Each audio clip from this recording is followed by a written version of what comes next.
भाई साहब ऐसे मनहूस फैंस हैं जिस टीम को भी सपोर्ट किया वो हार गई है। आज श्रीलंका को सपोर्ट कर रहे थे कि श्रीलंका न्यूजीलैंड को हरा देगी, हम जब श्रीलंका को हरा देंगे तो हम जो है वो आगे आराम से चले जाएंगे। जीता हुआ मैच श्रीलंका के हाथ से निकल गया बिल्कुल। 80 के ऊपर 6 आउट थे न्यूजीलैंड के, एक तो 165 70 मार लिया और उसके बाद फिर ऐसा मतलब कोई शुरू से कोई चांस ही नहीं बना। 160 65 भी कोई ऐसा स्कोर नहीं था बंदा कहे कि चलो अपनी होम कंडीशंस के अंदर इतना तो आप कर ही लेंगे। इन्होंने मेरे ख्याल में ऑस्ट्रेलिया पे 170 चेज किया था बहुत ही आराम से, एक दो आउट थे। खैर जिससे चेज किया था वो तो शुरू में ही चला गया था तो उसे क्या करना, लेकिन इतने मनहूस फैंस हैं हम, जिस टीम को सपोर्ट करेंगे वो टीम इसी तरह से ख्वारी हो जाएगी। एक दफा फिर से हमने साबित कर लिया है। अब न्यूजीलैंड की ऐसी नेट रन रेट हो गई है कि हमारा पेओ भी नहीं कर सकता वो, तो हमारा चैप्टर बंद ही समझो दोस्तों, अभी से ही बता रहा हूं बंद ही समझो। जिस तरह इंडिया का काफी हद तक बंद हुआ है ना, हमारा भी उतना ही बंद हो चुका है। अब इंडिया को भी तकरीबन 450 रन ही मारने पड़ेंगे और उनको भी फिर ये सोचना ही पड़ेगा कि ये उसको हराए ये उसको हराए, इस तरह सब कुछ हो जाए। बट खैर इसके बारे में मजीद बात करेंगे। कुछ ब्रेकिंग न्यूज, कुछ अंदर की खबरें आ रही है भाई। सुना है कि बहुत बड़े चेंजेस हो रहे हैं, बेशक डेड रबर हो कि ना हो, कि पाकिस्तान का चांस हो कि ना हो, टीम के अंदर बड़ी तब्दीलियां आ रही हैं। सबसे बड़ी तब्दीली जिसके बारे में बातें हो रही हैं वो ये हो रही है कि साइम अयूब को हटाया जा रहा है ओपनिंग की स्लॉट से। मोस्ट प्रॉब्ली ओपनिंग की स्लॉट के ऊपर या तो फिर मिस्टर बूबी को डाल दिया जाएगा या फिर फखर जमान को डाल दिया जाएगा। इन एनी केस बिल्कुल सेंस बनती है, क्योंकि साइम अयूब जो है वो जिस तरह के हफीज का एक क्लिप बड़ा वायरल हो रहा है, जो वो दामाद खान साहब के जो ससुर हैं उन्हीं के साथ लगे हुए हैं। वैसे तो बात नवाज की कर रहे थे लेकिन इशारों इशारों में, क्योंकि उस शो के अंदर कोई भी जो है वो शादाब के बारे में बात थोड़ी कर सकता है, गुस्ताखी थोड़ी कर सकता है। वो बड़े हैं, ऊपर से दाढ़ी भी है, तो अब तो उनकी रिस्पेक्ट जो है वो हम पर लाजिम हो चुकी है, तो कोई खुल के बात ही नहीं कर सकता उसके ऊपर। लेकिन सब मर रहे होते हैं किसी तरह के जलील कर दें शादाब खान को, लेकिन नहीं, वहां पर भी खैर हल्की फुल्की बात में उन्होंने यही बात कर ली है कि एज एन ऑलराउंडर जब आप खेल रहे होते हैं ना तो आपका एक रोल होता है कि प्राइमरी रोल आपका बैटिंग है या बॉलिंग है। हफीज कहता है कि मैं जब ऑलराउंडर, और बड़ा जबरदस्त इसको तो हमने वो शुरू की इसी तरह, बिल्कुल साइम वाला केस ही था इसका भी। लेफ्टी आता था तो फौरन जी लगा दो, हफीज को लगा दो, और ये आउट करके चला भी जाता था। पहले दो एक ओवर वो कराता था हफीज, विकेटें निकाल के जा रहा होता था। बहुत ही हैंडी किस्म का हमें एक मिल गया था ऑलराउंडर। लेकिन वो यही कहता है कि मेरा प्राइमरी रोल जो था वो था बैटिंग का। मुझे मेरा कप्तान कहता था कि बेटा अगर आप रन नहीं कर रहे ना तो आपकी ये 2 4 6 इवन 10 की 10 भी विकेटें तू ले लेना, उससे भी हमें कोई लेना देना नहीं है। तू इस टीम के अंदर बैटर के तौर के ऊपर आया हुआ है। तो साइम अयूब साहब जो हैं वो एज अ बैटर आए हुए हैं, उनका हिसाब किताब सिर्फ बैटिंग से ही होगा। बॉलिंग में चुंगे में अगर वो 2 ओवर करा रहा है, 3 ओवर करा रहा है, 2 विकेटें ले रहा है कि 200 विकेटें ले रहा है, वो बिल्कुल एक बोनस है जो कि लग गया तो लग गया, लेकिन उस रोल की वजह से टीम के अंदर है नहीं। तो उसकी जजमेंट जो है वो बैटिंग के ऊपर ही होनी चाहिए। लेकिन हमारे रेलू कट्टे, सबसे बड़ा जो रेलू कट्टा इस वक्त पूरे सेटअप के अंदर है ना, वो आपका कोच। मैंने कल परसों की भी वीडियो बनाई थी कि हम पहले इस चीज को रोते रहे कि जो पीएसएल का जो रेलू कट्टा टैलेंट होता था, अभी पीएसएल में जाके आप देख लेना, आपके दोबारा से ये सारे सेलिब्रिटीज बने हुए होंगे और फिर हम लोग ही चीख रहे होंगे कि इसको भी टीम में डालो, उसको भी टीम में डालो। पहले रेलू कट्टे स्टैंडर्ड जो पीएसएल का होता था उसकी बेस के ऊपर प्लेयर्स आया करते थे। अब उसी के बेस के ऊपर हमें कोच भी मिल गया कि पीएसएल की एक टीम को जो है इसने जिताया, जिसके अंदर गोरे टॉप ऑर्डर थे जो कि आगे पूरा का पूरा मैच खत्म करते थे। ना बॉलिंग में कोई कमाल होता था ना और कोई कमाल होता था, सिर्फ और सिर्फ 3 टॉप ऑर्डर के कमाल बैटर जो कि मॉडर्न डे T20 खेल लिया करते थे, वो आके 5 ओवर में 70 रन बनाए होते थे, एक आउट हुआ होता था, स्कोर पूरा हो जाता था। पाकिस्तान उस वक्त 160 170 से ज्यादा T20 आए मैं सोच भी नहीं सकता था। 70 वो 6 ओवरों में बना के चले जाते थे, 70 या 80, पीछे क्या रह जाता था, रन बॉल रहता था जो कि वो जीते थे। इस एक स्ट्रैटेजी पे वो जीते रहे हैं क्योंकि गोरे टॉप ऑर्डर उनके होते थे। आप उठा के देख लें, हिस्ट्री उठाएं कि किस तरह इस्लामाबाद यूनाइटेड जो है वो जीती रही है। तो खैर उस एक बेस के ऊपर उनको हमने हमारी नेशनल टीम का कोच बना दिया गया है। अब उनकी जोर के ऊपर शादाब दामाद खान साहब जो है वो प्रॉपर उन्होंने किया, यही खातिर तवाजो करते रहे, घर से रोटी से रोटी हमारे घर से आएगी, आप ये होटल का खाना नहीं खाएंगे, आप मैंने देख लिया आपकी तबीयत खराब हो रही है ना, आप पानी भी नहीं पी, पानी पानी लेके आओ, पानी लेके आओ सर के लिए, जिस तरह की हरकत, ताबेदारी। ताबेदारी पाकिस्तान के अंदर मतलब गोरों ने तो कभी उनके घर वालों ने नहीं उनको पूछा उनको अगर आपको सिर्फ ये भी ट्रीटमेंट मिल जाए। आपके कोच के फेवरेट हैं ताबेदार शादाब साहब, उन्होंने उसको रखा हुआ है। और आपके कप्तान के फेवरेट हैं बचपन के यार बूबी, पहले वो जो है यारी दोस्ती के ऊपर खिलाते रहे बूबी अपनी टीम के अंदर, अब वो यारी दोस्ती के बेस के ऊपर इस टीम के अंदर ये जो दो घुसे हुए हैं, अगर आप लोग सोच रहे हैं। खैर बूबी का तो सिर्फ और सिर्फ उसको यूज कर रहे हैं इन कंडीशंस के अंदर। अगर ये श्रीलंका के अंदर मैचेस ना होते, बूबी ने टीम के अंदर नहीं आना था। ये पहले भी मैं आप लोगों को बता चुका हूँ, वो इसी रोल के लिए आया हुआ था कि भाई जब कोलैप्स हो रहा हो तो बीच में आके ढक्कन लगा दे। लोग गालियां दे रहे हैं कि 24 बॉलों के ऊपर 25 रन या 25 बॉलों के ऊपर 24 रन जो कल बना के गया है, ये क्या करके गया है, बिल्कुल गंद करके गया है। लेकिन उसका एग्जैक्टली यही रोल है, उसको इसीलिए रखा हुआ है कि यार कोलैप्स हो गया, खुदा के आगे 25 बॉलें खेलने वाला आ जाए, वो आके ये करके चला जाए। थर्ड क्लास इनिंग्स, कोई इसमें शक नहीं। आप 20 24 25 बॉलें खड़े होकर सेट होके आप अपनी विकेट इस तरह थ्रो कर दें, इससे ज्यादा घटिया और आप क्या ही कर सकते हैं। लेकिन वो इतना ही कर सकता है, हम पता नहीं उनसे क्या समझ रहे हैं कि वो क्या कर लेंगे। ये आपका मैच विनर नहीं है, हम लोग जो है वो थोड़े ज्यादा उम्मीदें लगा के बैठे हुए, इसका यही रोल है। और ये इस सीरीज के बाद नहीं नजर आएगा आपको, क्योंकि इन कंडीशन के अंदर यूज किया जा रहा है खैर खबरें तो आ रही हैं कि मोस्ट प्रॉब्ली बूबी भी जो हैं ठुड खा लेंगे अभी लास्ट मैच के अंदर भी। तो खैर इन दो क्रिकेटर्स के बारे में मुझे खबर मिली है, एक साइम अयूब और एक दूसरे बूबी साहब जो हैं वो निकलेंगे। इनकी जगह मोस्ट प्रॉब्ली अबरार को डाला जाएगा।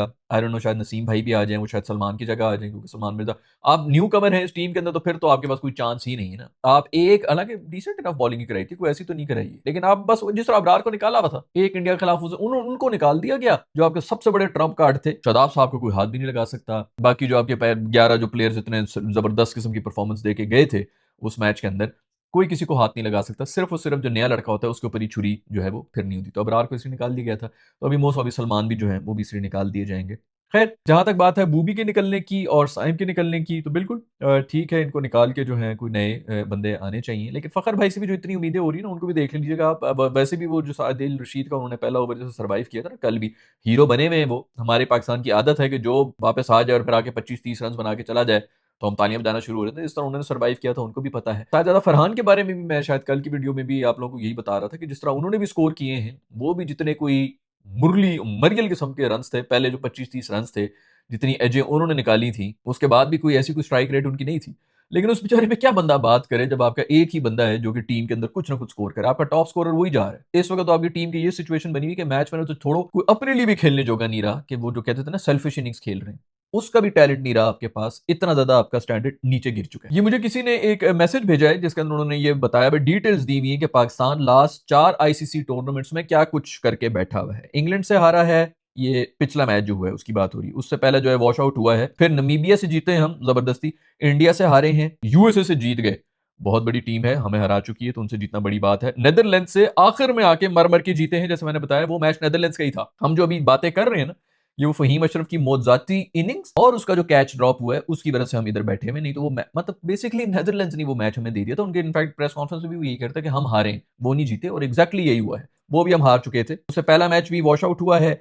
फिर इंडिया से हम हारे हैं। उससे जो पिछला मैच था वो हम न्यूजीलैंड से हारे थे। उससे जो पिछला मैच था वो हम आयरलैंड से जीते थे, माइटी आयरलैंड से। और उससे जो पिछला मैच था वो हम कनाडा से जीते थे, माइटी कनाडा, फर्स्ट वर्ल्ड ये सुपर पावर्स, मतलब ये गोरों से जीतना कोई आसान काम थोड़ी है।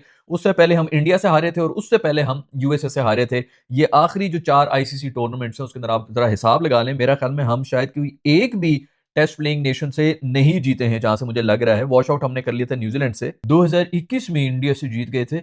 हम इंडिया से जीते हुए हैं, हमारे लेजेंड्स तो इंडिया से भी नहीं जीते हैं। ये इनका ये बेसिकली ना ये मेंटालिटी है, ये लो मेंटालिटी है, छोटे दिमाग वाले, घटिया सोच वाले, जिनका टारगेट ही सिर्फ ये है। वो मैं आपको, ये ऐसी नहीं निकल रही है बातें, ये खुदा की कसम मुतमईन है अंदर कि हमने वो अचीव किया हुआ है जो पहले वालों ने नहीं अचीव किया हुआ। आप उठा के देख लें, 2007 का हम फाइनल खेले थे, जो T20I का वर्ल्ड कप था। 2009 वाला जो भी हुआ था, मुझे अब सही डेट्स वगैरह तो याद नहीं, लेकिन जो अगला वर्ल्ड कप था वो हम जीते थे। उसके बाद भी दो जो हमारे आए थे, 11 वाला होगा, 13 वाला, या जितना ये जो भी T20I के जो वर्ल्ड कप्स हैं, हम आराम से सेमीफाइनल में आए हुए होते थे। मतलब ये वो टाइम थे जिसके अंदर हम ये सोचते थे कि यार ये तो फॉर्मेट बना ही पाकिस्तान के लिए है। बाकी टीमें आके मजाक उड़ा रही होती है, क्या बकवास है यार, ये छक्के चौके और फलाना। पाकिस्तान के लिए बना हुआ है, क्योंकि हमारा ब्रेनलेस किस्म का वो सिचुएशन होती थी, हमें सिर्फ टुल्ले ही आते थे, तो हम कहते थे यार टुल्ले शुल्ले मारने में तो हम तेज हैं, और बॉलिंग बॉलिंग भी हमारी तेज है।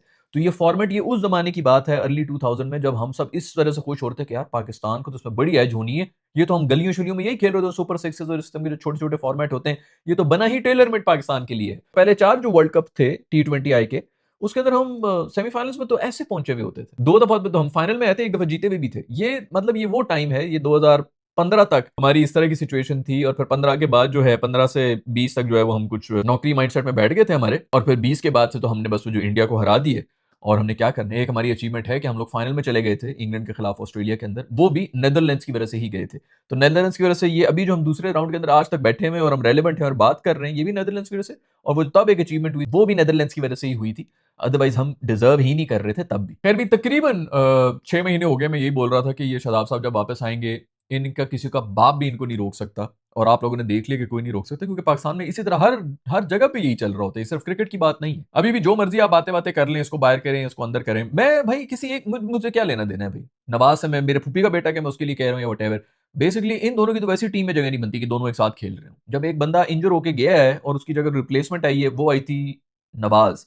तो जब वो इंजर सी वापस आके उसको अगर घुसाना ही है टीम के अंदर बगैर किसी परफॉर्मेंस के, बाय द वे, तो फिर नवाज को निकालो ना, उसको भी घुसाया हुआ है। नवाज और शादाब दोनों एक टीम में बनते ही नहीं। आपके ये 2 ऑलराउंडर्स थे जो कि इस टीम में बनते थे। अब वो फ़हीम को डालें उसके साथ में, या फिर फ़हीम को निकालें और फिर नवाज़ को डाल लें। 3-3 ये यहाँ पर तो एक तो ये सीट आपकी बनती नहीं है।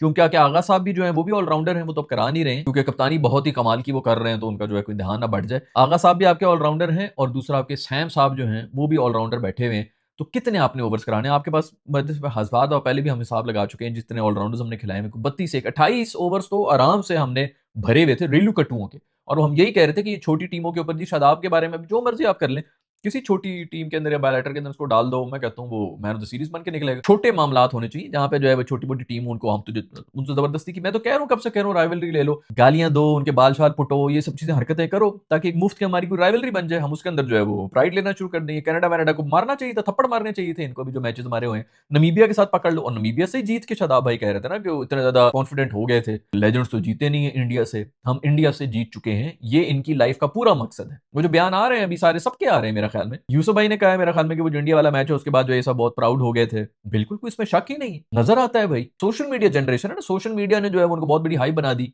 उन्होंने कहा ओहो हो हम तो दुनिया के सबसे बड़े सेलिब्रिटी बन चुके हैं। टिकटॉकें बन रही हैं, रील्स बन गई हमारे ऊपर, ये देखो जी ये हम इधर हमने ये मज़ाक किया, उधर वो मज़ाक किया, रीलें बन गई, कट गई, फलाना हो गया, ये सब चीज़ें हो गई। खैर भाई जो मर्ज़ी हो जाए अभी तो हम मोस्ट प्रॉब्ली अब ये जो नेट रन रेट वगैरह होगी, मुझे नहीं लगता कि हमारी इतनी औकात है कि हम श्रीलंका को अब हराएँ भी और उतने उससे हराएँ और फिर मेरा ख्याल में ये न्यूज़ीलैंड अब अगला मैच भी हारे तो फिर ही है कि उनका कुछ चांस होगा। न्यूज़ीलैंड नहीं हारती, मुझे नहीं लगता इंग्लैंड से भी हारेंगे क्योंकि इंग्लैंड वाले वैसे भी जो है मोस्ट प्रोबेबली अब वो अपना जो बेंच स्ट्रेंथ है उसको यूज़ करेंगे, वो क्वालीफाई कर चुके हैं। तो उनको क्या ज़रूरत है कि न्यूज़ीलैंड के खिलाफ जो अपनी फुल स्ट्रेंथ के साथ जाएँ, जो प्लेइंग 11 है, जो बेंच के ऊपर लड़के बैठे हुए हैं उनको वो डालेंगे, तो वैसे भी वो हल्की टीम के साथ जाएँगे। अगर न्यूज़ीलैंड को बहुत बड़ा एक मिसहैप हो जाए उनके साथ, बहुत ही बुरी तरह से हार जाए, नेट रन रेट बहुत ही नीचे चली जाए, कभी भी जानते पर खैर यार क्या हम ये इस तरह रेंगते हुए, माँगते हुए किसको मज़ा आता है इस तरह आगे जाते हुए? खैर हमें मज़ा आ जाएगा भाई, हम लोग तो ढीठ लोग हैं। अब हो गया यही कि मोस्ट प्रोबेबली टीम में मेजर जो है वो चेंजेस होंगे। इसको भी निकाल दो, उसको भी निकाल दो, फलाने को भी निकाल दो और उसके बाद जो एक नए बच्चों की टीम बनाई जाएगी और फिर उसके बाद जैसे ही कोई बड़ा मेजर टूर्नामेंट आएगा, तो फिर उन सब बच्चों को जो है बाहर फेंक के इन सबको ही वापस हम घुसा रहे होंगे। क्योंकि इसका दोस्त जो है वो कप्तान बना होगा, उसका दोस्त जो है वो कोच बना होगा। वो कोच अब मोस्ट प्रोबेबली कोई देसी अगर आएगा, तो देसी तो वैसे भी रेफरेंसेस पे चल रहे होते हैं। तुझे याद है तुझे टीम से निकाल रहे थे, मैंने तेरे लिए किया था, उस वक़्त कुछ ससुर-वसुर आ जाएँगे, किसी का चाचा आ जाएगा, ताया आ जाएगा, मैंने तुझे बचाया था तब मैंने लगवाया लगवा भी अब यही देंगे। ये जो आपके रेफरेंसेस होते हैं ना, यही ज़ोर लगा के हसन को हटा के किसी और प्लेयर का जो है कोई जानने वाला लग जाएगा कोच और फिर उसके बाद आप देख लेंगे वापस ये रास्ते बनाए जा रहे होंगे कि इनको डालो। और होगा भी ये कि नए बच्चे आएँगे तो ऑफ कोर्स वो फेल हो रहे होंगे। उनको मुख्तलिफ बुरी कंडीशंस के अंदर भेज दिया जाएगा।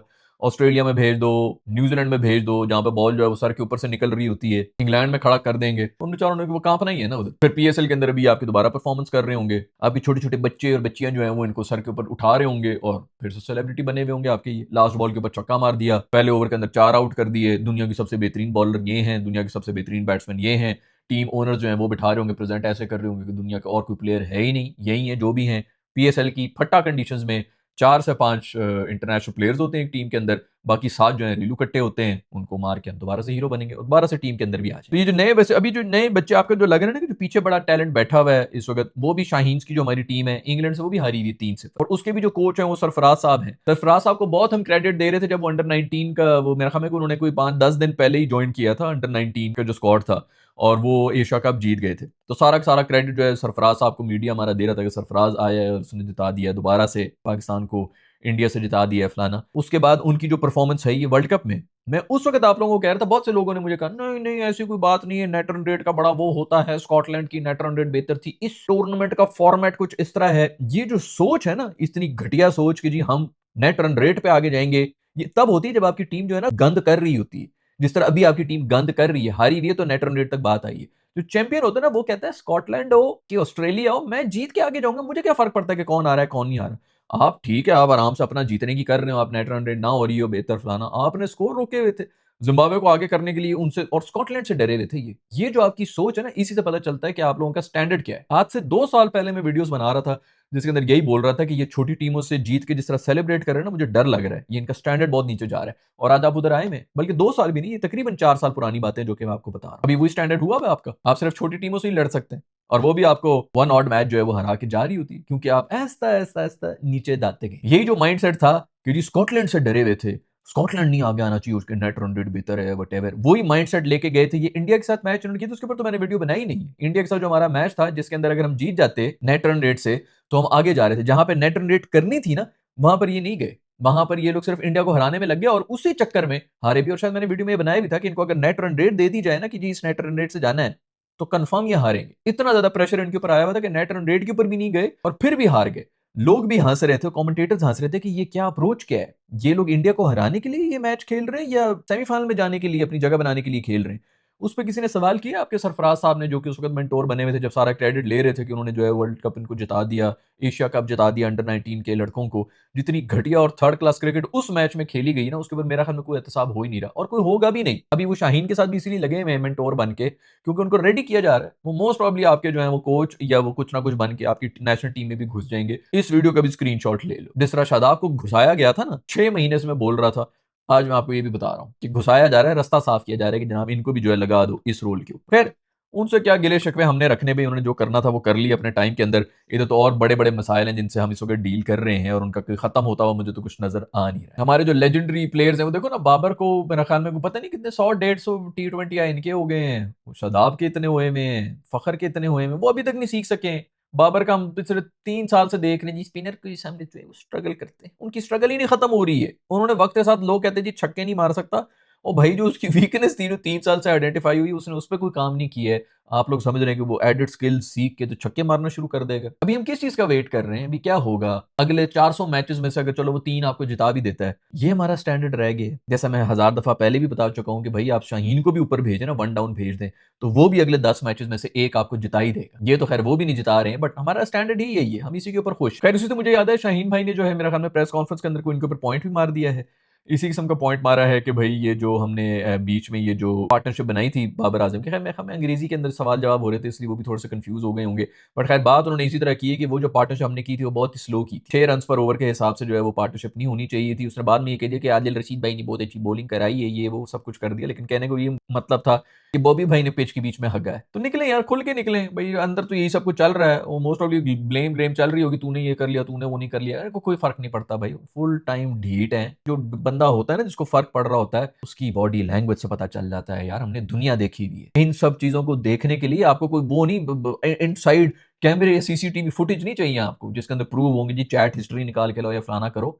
आपको आंखों में नजर आ जाता है कि किसकी आंख में शर्म है। वो है ही नहीं, शर्म ही नहीं, उनको एड्स पे एड्स मिल रहे हैं, सेलिब्रिटी बनकर उनको ट्रीटमेंट मिल रही है। पाकिस्तान के अंदर कोई मुझे बता देना इस वक्त जितनी मर्जी लोग जो है गालियां दे रहे हो वटेवर, कोई अभी सामने जो कोई ऐड होगा ब्रांड का जी, किसको लेना है, ये 4 नाम है, इनमें से देख लें, पूरी दुनिया जो है वो इन्हीं को जानती है। क्योंकि इस मुल्क के अंदर आप जब किसी को गाली भी देते हैं ना, तो वो फेमस हुआ होता है, वो सबसे बड़ा सेलिब्रिटी बन जाता है, और गालियां खाने वाले ही आपके सेलिब्रिटी बनते हैं। यहाँ पे आपकी सबसे ज्यादा मशहूर सेलिब्रिटी कौन है?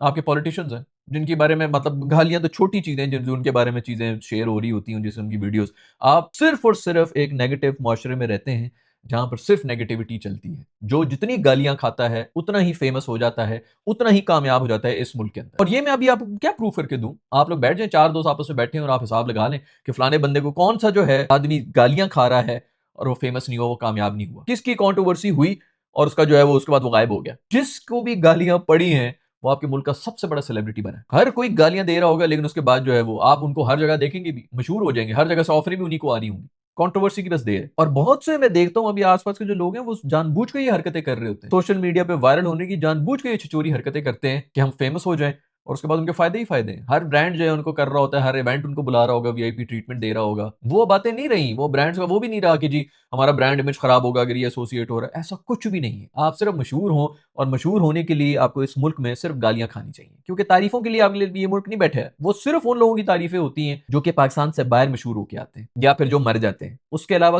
कोई आपको इस मुल्क से सेलिब्रिटी नहीं मिलेगा, सिर्फ और सिर्फ पॉजिटिविटी के ऊपर। खैर भी शाहीन भाई के बारे में कितने सालों से हम लगे हुए थे, अभी इसी से पहले मेरा ख्याल में इस वर्ल्ड कप के अंदर ये बात कर रहे थे कि तू 2 साल से आगे बॉलें फेंक रहा है, आगे बॉलें फेंक रहा है कि मैं इन अंदर कर दूंगा, अंदर कर दूंगा। जो उसने कर दिया था, रोहित शर्मा को आउट किया था और इनका टॉप ऑर्डर उसने उड़ा दिया था, वो उसी उसी पास्ट में ही जिंदा है। कल के मैच के अंदर क्यों वो परफॉर्म कर गया? क्योंकि उसने जो है आगे बॉल नहीं कराई। हजार मेरा ख्याल में वो कमेंटेटर्स वगैरह सब एक एक बंदे ने मेंशन कर दिए कि शुक्र इसने आगे बॉल नहीं कराई, वो इसीलिए डिसीव हुए बैटर कि इसने आगे क्यों नहीं फेंकी, हमें पीछे बैक ऑफ द लेंथ क्यों करा रहा है। ये इतनी सी चीज थी।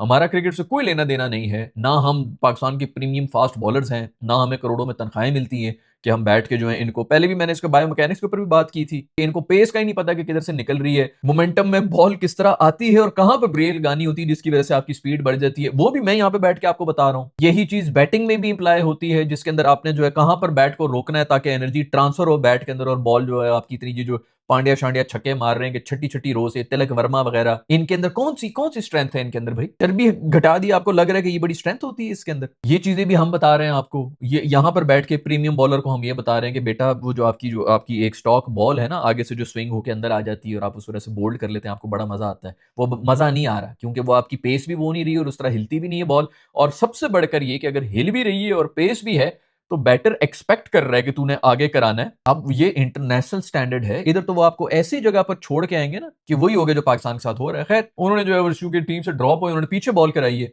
तो उसके बाद उनको विकेटें मिली। अब हर एक्सपर्ट जो है इस बारे में बात कर रहा है। बट खैर, मुबारकबाद हो आप सबको बहुत बहुत। पाकिस्तान के इस वक्त जो है वो चांसेस बिल्कुल खत्म हो चुके हैं। न्यूजीलैंड भारी नेट रन रेट से ऊपर भी गया हुआ है, तो अब आपने श्रीलंका को तकरीबन कोई 4,500 रन से भी पहले तो हरा लें, यही बहुत बड़ी अचीवमेंट होगी। और अगर उन्होंने हरा भी दिया ना, तो उसके अंदर भी यही कहेंगे कि वो वॉश आउट हो गया हमारा। और ये मैं मजाक नहीं कर रहा, ये आप इनकी सुनेंगे प्रेस कॉन्फ्रेंसेस वगैरह, या उसके अंदर आके बोलेंगे कि हम अनफॉर्चुनेट थे कि हमारा न्यूजीलैंड वाला मैच जो है वो वॉश आउट हो गया, जिस वजह से हम निकल के, बारिश ना होती तो ये तब कहेंगे अगर ये श्रीलंका से जीत गए। और श्रीलंका भी जितनी खूबसूरत क्रिकेट खेल रहा है आप लोगों के सामने ही है। इंग्लैंड से 150 नहीं हुआ, आज फिर जो है वो 80 के ऊपर 6 से जो है 160 खाए हुए थे, तो आज भी कम से कम कोई 140-50 तक भी नहीं जाने वाले थे। 30 के ऊपर ही पूरी टीम आउट हुई भी थी इनकी। ये तो शुक्र है एंड में कोई मार मूर के उन्होंने 101 रन बना दिए। बट ये अभी भी उसी का बहाना बना के बैठे होंगे कि बारिश की वजह से हम निकल गए।